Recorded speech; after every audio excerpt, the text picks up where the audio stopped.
Have you ever wondered why pretty much every single billionaire, they do not use charts when they do their investing? Why? It's all a fugazi. You know what a fugazi is? No, Fugazi. It's fake. Yeah, fugazi. It's a wazi, it's a woozy, it's a fairy dust. It doesn't exist. It's never landed. It is no matter. It's not on the elemental chart. It's not fucking real. Really? All right. Okay, look, I'm just kidding. There is some value in charts. I'm not saying that there's no value in charting, but there is a lot of BS in charting. There's so much bad stuff out there.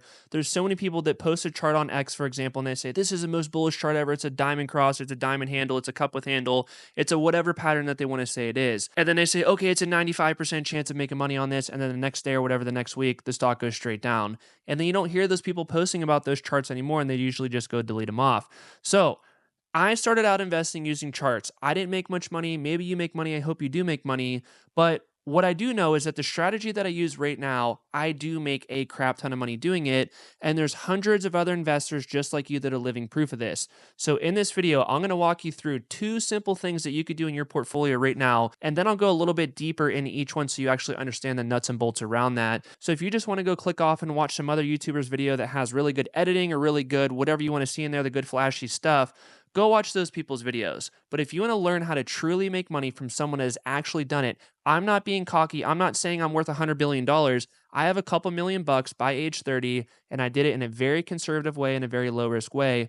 This video is for you. Stick around until the end, and I think you're going to be completely transformed by my investing philosophy and my investing strategy. And then eventually you're probably going to have this light bulb moment of, oh my God, why didn't I think of that before? So let's dive in. So when I started out investing, I lost a lot of money. I looked at charts. I followed hype. I bought the hot stock. The second I bought the hot stock, it went straight down. I lost a lot of money. And then once stocks fell, I would watch Jim Cramer or whoever else is on the news, and then I would panic sell my stocks. But over the last decade, I was like, there has to be a way that I can scale my portfolio with stocks and with options in a low risk way, in a sustainable way, in a way that's probably going to outperform 99% of most other investors. I'm not saying I'm the next Warren Buffett. I'm just saying that what I'm going to tell you in this video, if you stay all the way till the end, you're going to learn the basic strategy of what I do and the why behind it. And it's going to click for you as to why this works. It works in a bull market. It works in a bear market. It works when things are expensive. It works when things are cheap. Because right now the stock market is a little bit expensive. So this strategy works great when the market's expensive, and it works great when it's cheap especially. The first thing that we have to do is build your base portfolio. Now I know that this is not going to be sexy. It's not going to be exciting. It's not going to be like, oh my God, that's a breakthrough thing. What is going to feel like a breakthrough though is what we do with stock options, but you can't do the stock options unless you do this part of it. So build your base portfolio, 40% VOO, which is the S&P 500, 40% in a NASDAQ, which is triple Q, QQQ is the ticker, and 20% in individual companies. And after saying that boring, unsexy portfolio, I realized that most people are probably going to click off this video.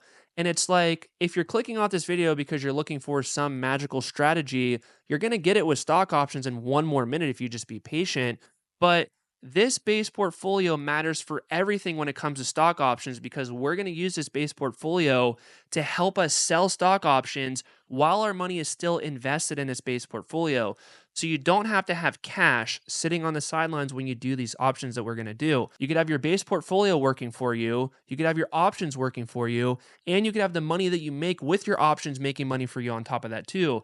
So it's a triple dip. You're making money in 3 different ways if you do this correctly, and potentially 4 different ways, which we'll talk about that in a minute.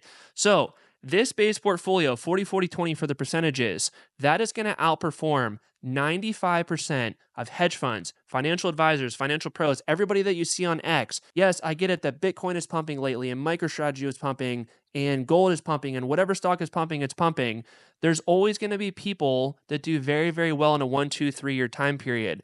But when we get the first hint of a true recession, not what we had with this Trump tariff drop where it went straight down and straight up, a true crash and a true recession where the market goes down and it stays down, those people are going to get completely wiped out. And people like me that build their base portfolio and then do stock options the right way, we are going to be sitting pretty, ready to capitalize because our ratios are in check. We sold when things were expensive and we bought when things are cheap, and we are capitalizing on the emotional aspect of investing where most people go wrong. And if you don't believe me that this base portfolio is so powerful, all you have to do is go on Google and type in Warren Buffett S&P 500 bet, and it's a bet that he did in 2007. And what Warren Buffett did is this. He bet all the hedge funds. He said, look, I'm going to put $1 million into the S&P 500. And keep in mind, this was in 2007, right before the great financial crisis. So he said, I'm going to put $1 million in the S&P. You hedge fund guys can do whatever you want to do. And I bet you in 10 years that I'm going to outperform what the hedge funds did. And guess who won the bet? Warren Buffett completely crushed the hedge funds. And just think about the time period that this was in. This was right before the great financial crisis where the market went straight down. The S&P fell like 50%. So if these hedge fund guys were so good, why didn't they just sell right before the great financial crisis happened? Why did they stay invested in the market? Why did they over leverage as things went down and they just caught that falling knife? They got smoked by the S&P 500 in a 10-year basis, and that's why I recommend so strongly to build your base portfolio, because it's very, very, very hard to beat this. So with stock options, what you're about to hear is not what many people even know is even possible to do with stock options, but by doing this strategy, this is what scaled me to true financial freedom to millions of dollars, and I generate thousands of dollars every single month in option cash flow. That's not to brag by any means. I don't really think I have a lot of money in a couple $1,000,000. The point of that is to try to let you know, like, I've done this. I've proven that it worked. And there's hundreds of other people just like you that have done this too. So we're going to go through my most popular option strategy, and that is going to be selling put options, but we are going to sell put options with your portfolio securing the trade. Now you're probably wondering, like, what does it actually mean if I do portfolio secured puts, not cash secured puts? So let me just run through a little bit of logic with you on this. So when you sell puts, that's a bullish strategy, right? So if you're bullish on Apple stock, for example, you sell puts, great, you collect a premium, you're just hoping that they don't go in the money. But what happens is when you sell the put, normal people do that as cash secured. So you basically just have a bunch of cash sitting on the sidelines just in case you get assigned those shares. The cash is sitting there to pay for the assignment of the shares you're going to get assigned if you sell the put and you go in the money. But if you're bullish on Apple stock, for example, why wouldn't you want to hold the shares at the same time as selling the put? Because if you're selling the put, you feel like the stock is cheap. Why wouldn't you want to hold the shares of that company too? And the share price will go up, and the sold puts are probably going to expire way out of the money. So you're double dipping right there. So you can do that, and that's why the base portfolio comes into play so much. So if I'm bullish on Apple, I'm going to hold shares of Apple in my base portfolio. Why would you not? If I'm bullish enough to sell a put, why would I not want to hold the shares too? So I could sell puts, portfolio secured, have Apple in my base portfolio. So if Apple goes up in share price, I'm going to make money because the shares went up. But on top of that, the put that I sell is going to expire out of the money, and I'm just going to collect these premiums all day long. But the key thing when you do this is to have your ratios in check, because most people are going to say, well, Brandon, what happens if you sell puts and you get assigned these shares and you have no cash in your account? This is why the base portfolio is there. The base portfolio is there in the event that the market goes way down. You have to generate cash to take assignment of these puts that you sell. Like right now, for example, my AV, my assignment value for sold puts, is roughly 30% of my entire portfolio. So when I feel like the market's expensive, my assignment value is less. And when I feel like the market is cheap, when I'm trying to capitalize on some upside, my assignment value is usually a lot more. So assignment value is essentially this. Let's just say that you have $1 million account for simple numbers. It doesn't matter the size of your account. We're just using numbers here. $1 million account.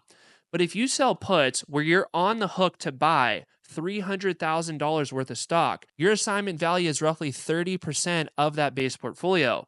So the reason why this matters so much is because if the market were to fall 50%, your base portfolio is going to go from $1 million to $500,000, but your assignment value is only $300,000. So at a worst case scenario, all you have to do is just sell shares in your base portfolio to generate cash, and then you go take assignment of those shares. But what most people do is they claim that they're bullish when they sell puts, but they have cash sitting on the sidelines. Why do you not have that cash working for you in those shares that you're bullish on? So a simple thing that I usually do is this. Like AMD right now, let's just say I'm bullish AMD. I will sell puts on AMD secured by my base portfolio, the 40-40-20 that we talked about earlier for the percentages. So I'll sell puts on AMD. I'll get that credit to my account immediately, that cash credit for selling the puts. And then what I'll usually do is I'll take that cash from the AMD sold put and I'll usually buy AMD shares. Or what I'll do is take that money and buy AMD call options. So if you do this correctly, I'm probably going to get AMD shares for free, or I'm going to get AMD call options for free. And again, I don't have any cash sitting on the sidelines because if I'm selling puts, I'm bullish. That means that the stock is trading below intrinsic value, which is just the true value of the company. They have a moat, they have pricing power, they have a durable competitive advantage, and I'm okay to hold them for the long run. Now, the important thing here is the wheel strategy. So people are going to say, well, Brandon, what happens if you get assigned these shares? I'm going to say I don't care, because if I think that AMD is cheap right now, why would I not want to take assignment, just say 6 months from right now, at a strike price, just say 10, 15, 20% below the current price right now? Why would I not want to get paid to buy it cheaper in the future? I would want to do that. So what'll happen is I'll either take assignment on margin, I'll take assignment by selling shares in my base portfolio to generate cash, or I'll just send cash in my brokerage account. And then I could do the wheel strategy, which essentially is this. I'm sitting on all these shares of AMD, so now I'm selling covered calls on these shares until I get rid of them at a higher strike price than what I was assigned them at. And people are going to be like, well, dude, what if AMD keeps going down, down, down? And yes, it could go down, down, down. But if you're patient and you're okay to hold it for the long run, which is a box that you have to check before you sell the put, you're going to be just fine. Because remember, if you think AMD is cheap right now, it's even cheaper 6 months from now, 20% below the current price. So cheap right now, yes, but super cheap 6 months from right now. So when you take assignment, the chance of the stock price going way up is very, very likely, because it's just so beat up in price, it's so oversold, the chance of a rebound is very, very high. So that's where the wheel strategy comes in. And it's honestly been a few years since I've been assigned shares, but I'm always prepared for assignment if I have to take assignment, because you never know what's going to happen in the market. There's always things that come out of left field that no one's really looking for, and the market could go down like 30, 40%, whatever it is. And right now, the market is a little bit expensive. So that is when I take a little bit of risk off the table with regards to options. I try to get my assignment value lower when the market's expensive, but when the market's cheaper, I want my assignment value to be higher, because I'm capitalizing when the market is cheap. I'm selling a bunch of puts when the market's cheap. I'm generating a bunch of cash by selling these puts, and then I take that cash and I go put it to work either in my base portfolio or by buying call options. And in my opinion, like, this is like the best thing since sliced bread. Like, it's not your charts, it's not your Fibonacci retracement, it's not your moving average, it's not your golden cross. It is the fact that I could have my base portfolio, just say it's growing at 10% per year. I could use that base portfolio as collateral to sell puts when I feel like companies are cheap. They have a moat, they have pricing power, durable competitive advantage, and I'm okay to hold them for the long run.